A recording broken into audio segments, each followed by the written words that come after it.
Eu vou falar a verdade aqui. Fale. Sabe o que a gente precisa? De quem vai colocar o malote na mesa. Quem vai ser o primeiro. Porque assim, vai ter um time que vai ter que entrar com a grana. Só que o papo é que a grana vai cair ano que vem. Como é que tá isso? Não, você não tá entendendo. Essa janela, ela tá se montando de uma forma que o primeiro que entrar com uma grana pesada na parada, ou o Pada vende um tigre, ou a Calunga vende um tanto de computador, alguma coisa assim. O primeiro time que entrar com isso, que foi a Red na janela da metade, vai começar a relação em cadeia. Por quê? Porque vamos supor que, sei lá, fazendo uma suposição da janela, a PEN compra o Titã. Tá. Paga milhões lá. Pada, não quero mais esse tigre aqui, esse é o tigre que eu não gosto mais, vendeu. Comprou o Titã. Agora a Red tem condição de comprar um jogador, comprar o Netuno. Agora a Luz tem condição de comprar um jogador, e aí vai, entendeu? Sim. E não precisa ser na mesma posição, porque ela pode pegar o AD do Academy e aí compra o outro Outra cara. posição, sim. Então, só pro pessoal entender que até alguém tomar esse move que foi da Red no meio do ano comprando o Envy e o FNB, até alguém fazer isso, a janela fica meio travadinha. A não ser, é lógico, que você negocie isso. Quem vai fazer esse move primeiro? Não sei. Assim, a gente tem alguns jogadores que são muito valiosos hoje em dia. Eu não colocaria o Titã nessa lista, porque pra mim o Titã, ele nem ia sair da Red. Pra mim era loucura cogitar isso, tá ligado? Pela multa que ele deve ter, absurdíssima. Mas é óbvio que se fosse colocar ele na mesa como valioso, pra mim ele seria um dos mais valiosos. É porque na minha realidade, ele não sairia da Red. O Titã?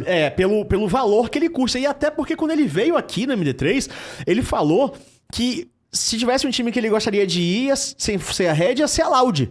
Só que, sendo bastante sincero, eu não sei se o Titã encaixa na Loud. Não. Minha opinião, pessoal, eu acho que o Titã encaixa na PEN. Na PEN eu acho. O que se fala muito, né, E de novo, gente, não é como contratado da PEN, não é baseado em informação interna nesse caso. Eu acho que a PEN, ela, por uma questão do time que ela tem necessidade de ter pessoas que são para-raios. Ela precisa ter pelo menos um grande para-raio. Precisa. O para-raio, os dois para-raios eternos da PEN aí seriam Kami e BRTT. Era uma época que assim, mano, podia colocar os outros três que você quisesse ali, com todo respeito. Mas com esses dois, a torcida, a pressão, a situação, eles tancavam. E mesmo quando não tinha o Kami, tinha o BRTT, ele tancava. Sim. Se não tem ninguém pra tancar a parada, o Dinqueiro tentou. Juro que ele tentou. O Dinquedo tentou. Mas, cara, é complicado. Se fosse o Dinquedo com o BRTT, opa! Eu consigo ver eles tancando a parada. O Dinquedo com o Titã, consigo ver eles tancando a parada. Consigo entender, tipo assim, esses caras gerindo a situação de pressão e carregando o jogo. Por isso que eu falo que tem esse match. Agora, o negócio da Loud é que eu sinto que a Loud tem uma política, isso é a minha sensação. E vale... E ancora com a notícia que a gente falou do Valorant. A Loud tem uma ideia de que não quero que as minhas estrelas despontem tanto. Ela tem essa coisa do time. Não que a PEN não tenha, mas a PEN gosta de colocar as estrelas também bem despontadas. Isso é histórico da PEN. A PEN cria ídolos. Isso é da PEN. A Loud eu sinto que tem muito mais uma... Eles deram esse tone down. É uma forma de trabalhar um pouco diferente. Assim, a Loud, ela se preocupa muito com a Loud. Então, assim, não é dizendo que eles preterem os jogadores, mas assim... É o foco que é um pouquinho diferente. Assim, os jogadores são peças fundamentais pra fazer a Loud uma grande coisa pra galera se apaixonar, mas dentro da Loud, os jogadores nunca são maiores do que a Loud. Agora, né? Não que na PEN sejam. Ninguém é maior que a PEN. Isso aí, ó. Nenhum jogador é maior que a PEN. Dentro do negócio da PEN. Não dá essa risadinha, porque não é. Não tem como. Posso te garantir isso. Tá Se bom? algum jogador chegar e pensar que é maior que a PEN, ele tá despedido no dia seguinte. Eu te garanto isso. TT. Cara, é duvidoso. Aí, ó, não Mas, é se uma ele cravada. chegasse, mas se ele chegasse e falasse que ele é maior que a PEN, Não, daria... mas ninguém fala isso. Mas você não precisa de falar em palavras. Você tem em atitudes também, né? Nenhum jogador é maior que a PEN. Isso eu posso te garantir. Independente. Ele tentou, né? Ele tentou jogar a bola curva em mim, né? Mas, de qualquer forma, uma coisa é certa, chefe. A PEN ela sempre se construiu com os ídolos que ela mesma fazia. E isso é a grande armadilha da situação, né? Mas pra mim, o Titã ele tem esse match. Inclusive, o Titã ele já teve muitas possibilidades de ir pra PEN no passado. Já teve essa sondagem mais pro passado, em outros momentos. Antes do contrato de sangue. Antes do contrato de sangue. Então, eu vejo que é um match muito bom. Claramente, a PEN vai ter que decidir, porque são multifatoriais. Eu acho que a PEN tem que decidir, na verdade, uma outra coisa antes da janela, que é quem eles querem manter. Isso é importantíssimo. Porque a partir do quem eles querem manter, fica mais fácil de entender o restante. Por exemplo, e aí vem a minha opinião sobre PEN Game pra gente passar depois dos outros times. Né? Uhum. Dada a situação, precisamos de apertar o reset. Porque se não apertar agora, é brincadeira. Não, o nome do episódio do Insider Rift foi A Última Vez, O Último Encontro, alguma coisa assim. Assim, chegamos num ponto acabou, que já deu. Acabou. Se eu fosse manter de jogador, o único jogador que eu incontestavelmente manteria na lineup da PEN é... Carioca. Prodelta. Eu manteria o Carioca. Prodelta. Eu não estou falando como, ó... Eu manteria... O único jogador que eu manteria, eu não tô falando por questão técnica. Uhum. Mano, pelo que aconteceu, o único que eu manteria era o Prodelta. Eu manteria o Carioca. Não manteria ninguém. O único que eu pensaria em manter talvez era o Weiser pela situação dos Triple Coreia se eu fosse fazer isso. É, se fosse lá... Só manteria o Weiser se fosse Triple Coreia, senão Cara, não é manteria, porque não. assim... É muito complicado, chefe. Não Complicado tem pra caralho. como! Não tem como! A gente comentou, a situação da PEN é a mais complicada do CBLOL. Os caras têm o segundo melhor time do Brasil por uma boa margem, só que eles são obrigados a mudar porque não dá pra ganhar da Loud desse jeito. Então eles têm uma dificuldade de novo, gigante nas mãos. Eu trabalho do lado dos caras, minha sala é debaixo da deles, no arcade no caso do lado. Debaixo das meninas, do lado... Eu gosto dos meninos, mas assim... De um ponto de vista de negócio, não tem como, entendeu? Você tem que, baseado nos resultados. Sim. Teve a chance, o esporte é assim. De nome, eu manteria só o Prodelta, por quê? Porque mandou bem na final, mandou bem no split que foi necessário, é um menino novo, o salário provavelmente é o mais baixo de todos lá, baseado na situação. Sim, com certeza. Então, só tem pontos positivos. Agora, os outros 4, teria que avaliar o que tem que fazer. Por quê? E com todo o respeito do mundo aqui agora, tá? Com todo o respeito do mundo. Falando só de uma visão macro de empreendedora nesse ponto. Eu acho que a comissão também tem que... Então, mas calma, que tava errado jogador primeiro. Um abraço, comissão. Que de jogador, se você mantém um time muito parecido pro ano que vem, cara, não tem clima nem de torcida, nem de... É complicado demais. E de comissão... é difícil também, porque eu concordo com você. É difícil, cara. Eu concordo com você. Precisa de direcionamento novo. Direcionamento novo. Quem seria replace, porque eu acho que a comissão não é ruim, não é esse o problema. Mas se mantivesse o direcionamento, seria parecido. Então eu acho que teria que mudar tudo. Eu provavelmente mudaria tudo. Se fosse na minha mão, eu mudaria tudo menos o Prodelta. Mas não é assim que funciona o esporte, tá? Eu estou avisando. Tipo, você não consegue todas as mudanças que você quer. Sim. Tanto Só que... se você quiser rasgar um dinheiro infinito. Não, mas... Coisa que ninguém faz. Ninguém vai fazer isso. O momento não é de rasgar dinheiro infinito. Então pode ser que as peças sejam mantidas dentro de um ponto de vista estratégico. Com certeza a PEN agora tá lutando pelo time dela no ano que vem com garras e dentes, avaliando tudo. E sobre comissão, que nem eu falei, é muito delicado. A PEN é uma pessoa que se aproximou da PEN e baseada na venda da... vamos botar uma notícia aqui rapidinho. Notícia relâmpago. Teve a venda da TSM por 10 milhões de dólares. Inclusive, aqui eu ia ler o superchat agora pra gente entrar Então, nesse show. tema. Que é o Gabriel Freitas, ele mandou: TSM foi de base mesmo ou eles vão migrar pra outra região? Eles vão migrar. Eles não acabaram, mas agora pode Mas comentar. venderam por 10 milhões de dólares, que foi bem barato comparativamente. Se eu não me engano, foi 10 milhões. Foi só isso? Foi, quer ver? Ó. Esse é o preço de entrada, não é possível. Eles tiveram lucro zero? Eu vou pegar a notícia. A minha memória tá falando 10 milhões. Ó. Assim, se eles venderam isso por 10 milhões, foi a pior coisa que eles fizeram na vida deles. 10 Porque milhões. isso... 10 milhões de dólares? É.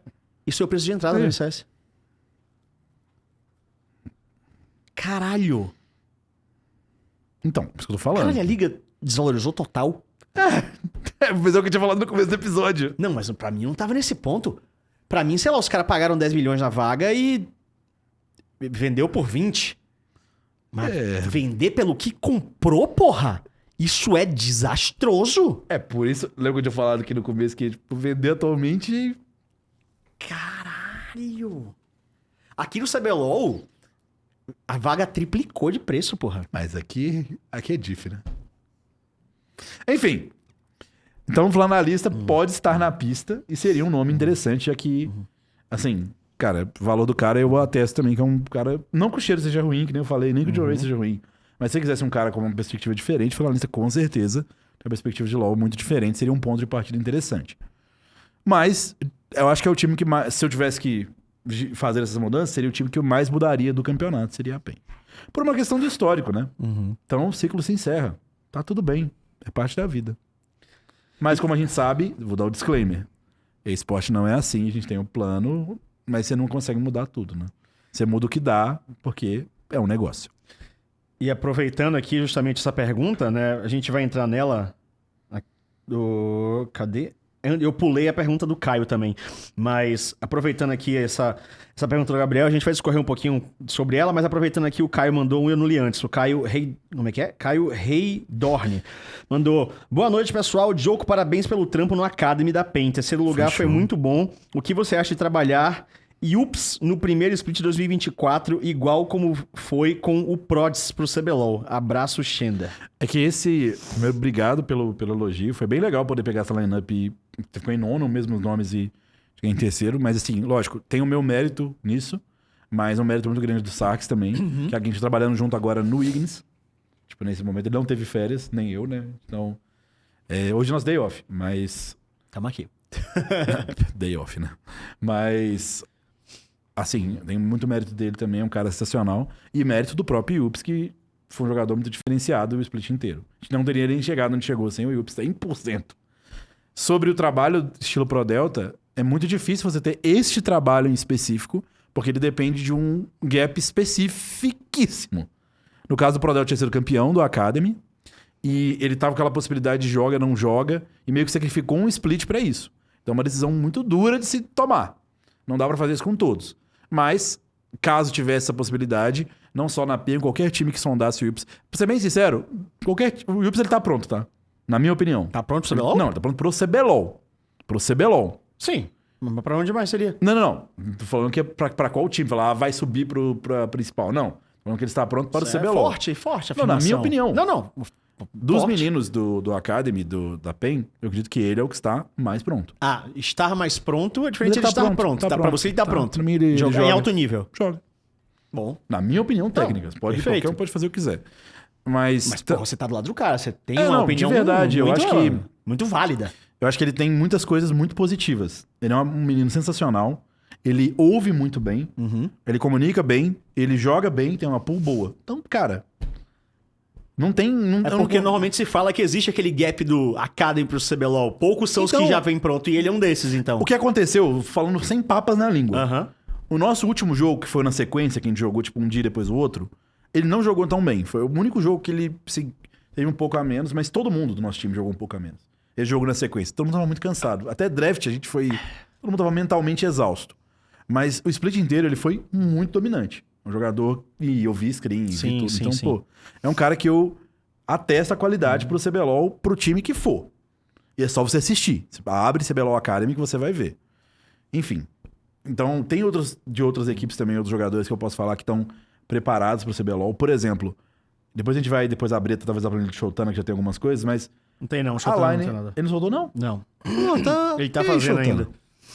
Por exemplo, a Kabum Academy, ela tá recheada de jogadores que eu já falo desde o início do ano. Você lembra, pô? A gente fez aqui. Desde o início do ano eu falo, cara, esses jogadores aqui, o mid deles, o jungler, que é o Scary, pô, são jogadores que têm condição.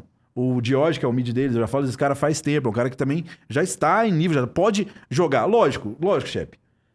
Existe o gap do cara que tá entrando e do cara que já tá aqui. Sim, com certeza. Provavelmente o melhor mid do campeonato ano que vem, se você pegar sem, sei lá, porque poderia dar a louca e talvez alguém importar um... Imagina se a gente importa o cara da LCK, poderia acontecer, né?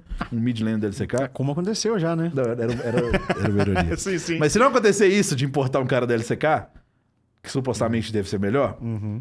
Padrão ouro seria o Team, né? Melhor mid laner do campeonato.